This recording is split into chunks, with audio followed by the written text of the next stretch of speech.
Imagine living in a country where there are more millionaires than police officers. A place so exclusive that 1 square foot of real estate costs more than most people's monthly salary. Monaco isn't just a playground for the wealthy. It's a parallel universe where money isn't just abundant, it's practically irrelevant. What if I told you that in this tiny principality, smaller than New York Central Park, billionaires don't just spend money, they redefine what wealth actually means. And the secrets behind why they all flock here? That's what most documentaries won't tell you. The geographic anomaly. Monaco sits perched on the French Riviera like a jewel in a crown. Just 0.78 square miles of prime Mediterranean coastline.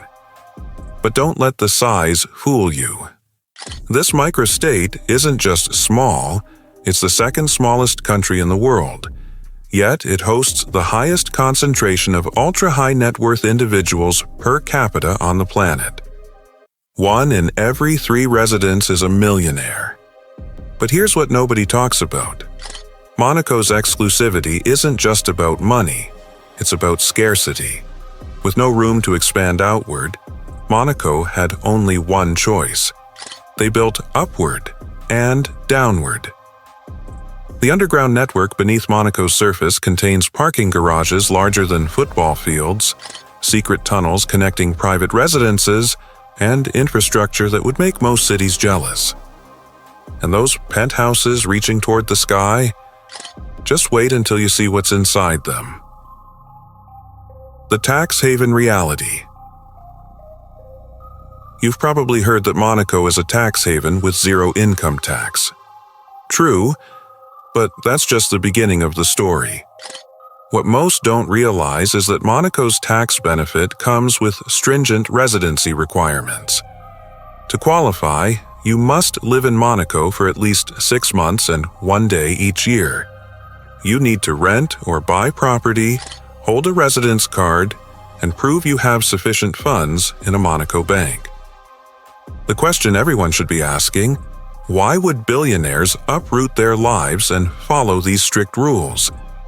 Because the financial engineering happening behind Monaco's polished facade goes far beyond simple tax avoidance.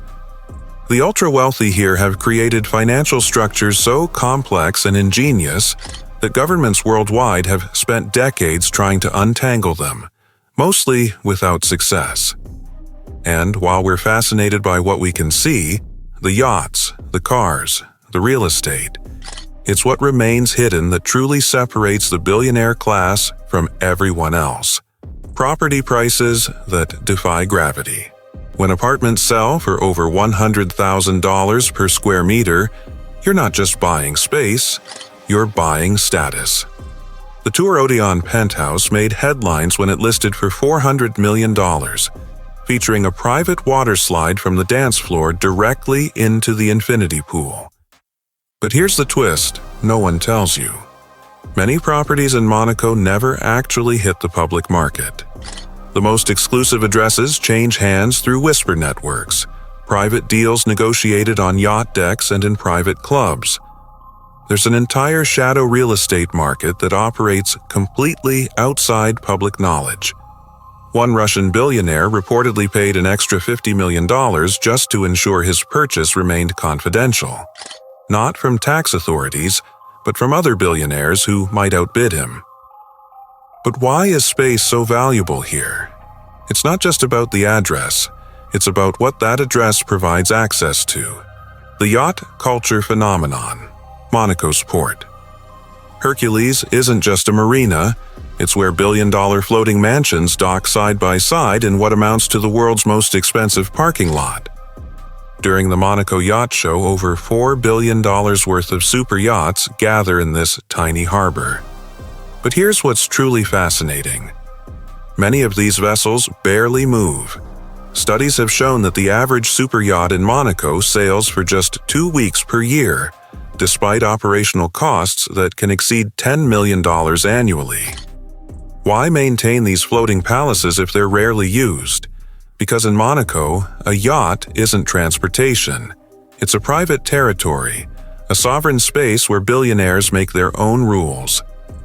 One tech magnate conducts all his business meetings on his 300-foot yacht because it's one of the few spaces he can guarantee is free from surveillance. The staff sign NDAs so strict that breaking them would result in financial ruin. And then there's the underwater world most visitors never see. The security apparatus. When your net worth exceeds the GDP of small nations, security becomes an obsession. Monaco has one police officer for every 100 residents, the highest ratio in the world. The entire principality is covered by over 7,000 CCTV cameras, making it virtually impossible to move unobserved. But the personal security measures of billionaires go far beyond the state's protection. Private security teams employ former special forces operators.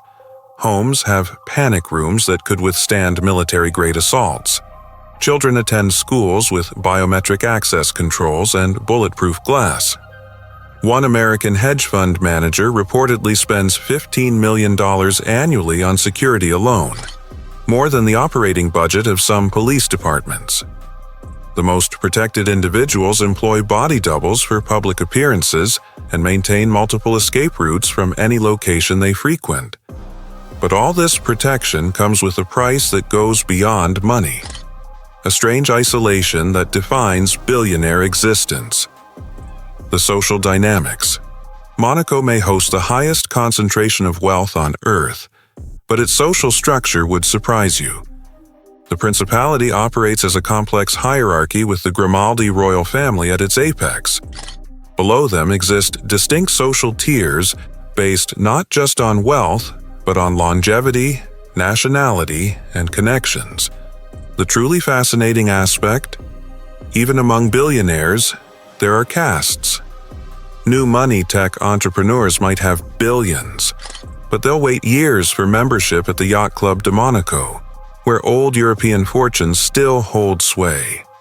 Russian oligarchs may own the largest properties, but struggle to enter certain social circles regardless of spending power.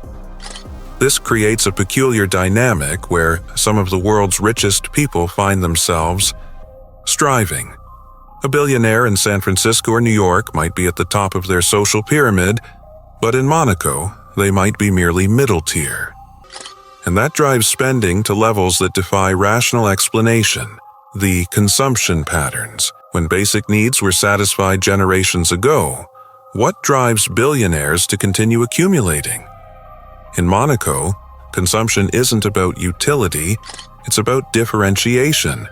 When everyone has a Rolls-Royce, you need a vintage one. When everyone has a yacht, yours needs a submarine. When everyone has art, yours must be acquired directly from the artist's studio before anyone else sees it. This pursuit of uniqueness creates bizarre market dynamics.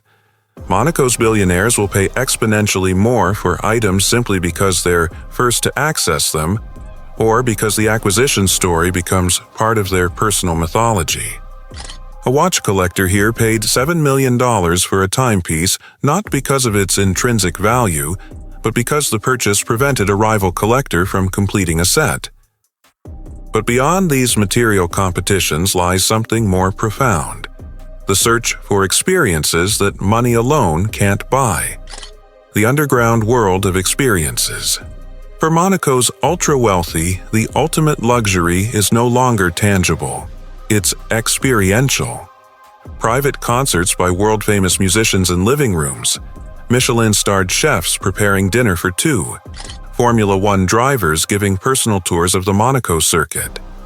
But there exists an even more exclusive realm of experiences, ones specifically designed never to be shared on social media or spoken about publicly. Secret societies with centuries-old initiation rituals, private wilderness expeditions to locations so remote they don't appear on maps, scientific procedures and technological enhancements years ahead of public availability.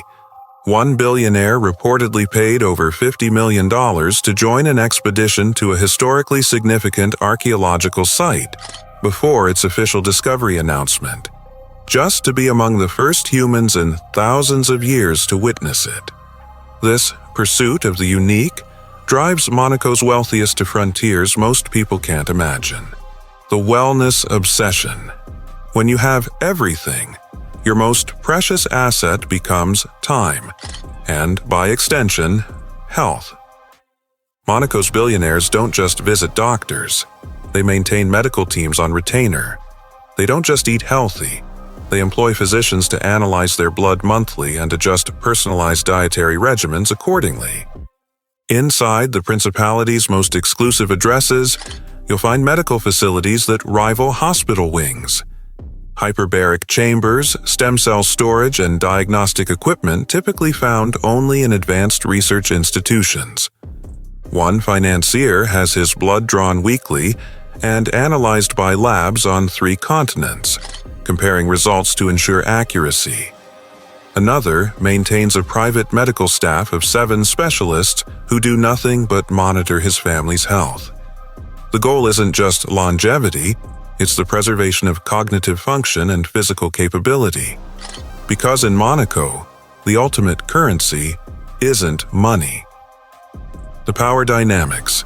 In a place where everyone is wealthy, power takes different forms. Monaco's true elite aren't distinguished by their spending, but by their connections to the royal family, to heads of state, to global decision-makers.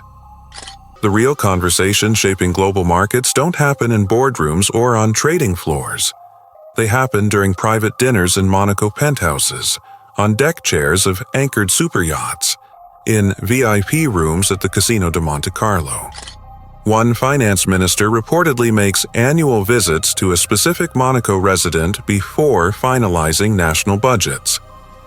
A tech CEO held a gathering where 3 competing startup founders were invited, only to discover upon arrival they were being evaluated for acquisition. This concentration of influence creates gravitational effects that pull in still more wealth and power. The future of Monaco. As global wealth inequality grows, Monaco faces an existential question. How exclusive can exclusivity become? With virtually no land left for development and demand higher than ever, Monaco has begun expanding into the Mediterranean itself, with land reclamation projects costing billions. But the true future of Monaco isn't physical. It's digital and legal. The Principality is quietly positioning itself as a hub for cryptocurrency wealth and digital assets. Its legal framework is evolving to accommodate forms of wealth that exist beyond physical boundaries. The billionaires settling here today are laying groundwork for dynasties that could extend centuries, creating structures designed to preserve and grow their wealth across generations. As one resident banker privately noted, Monaco isn't just planning for the next decade, it's planning for the next century. Monaco exists as both a physical location and a state of mind, a place where the boundaries of what wealth can achieve are constantly redefined. For the average person, the lifestyles we've explored might seem like fantasy. But remember this, Monaco's billionaires aren't just consuming at extraordinary levels, they're pioneering paths that eventually reshape society for everyone. The technologies they fund privately today become the innovations we all use tomorrow. The legal structures they create eventually transform global finance. The consumption patterns they establish eventually filter down to mass markets. So perhaps the most important question isn't how they live, but what their existence tells us about our collective future. What's your take on this parallel universe of wealth? Would you want to live in Monaco if you could afford it? Or does this world seem too detached from reality? Share your thoughts in the comments below.